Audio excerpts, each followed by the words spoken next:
This is a test. This is a test. This is a test of the National Weather Service NOAA weather radio. The preceding signal was a test of this weather radio station's public warning system.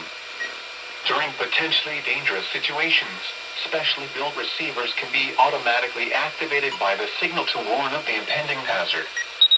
Tests of the signal and receiver's performance are normally conducted by the National Weather Service between 10 a.m. and noon each Wednesday.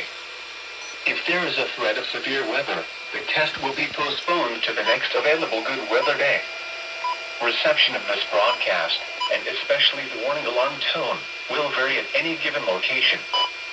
This variability, normally more noticeable at greater distances from the transmitter, can occur even though you are using a good quality receiver in good working order. The warning alarm tone will be activated for hazardous conditions. The station you are listening to, and the counties we alarm for, are listed in a statement at the top of each hour.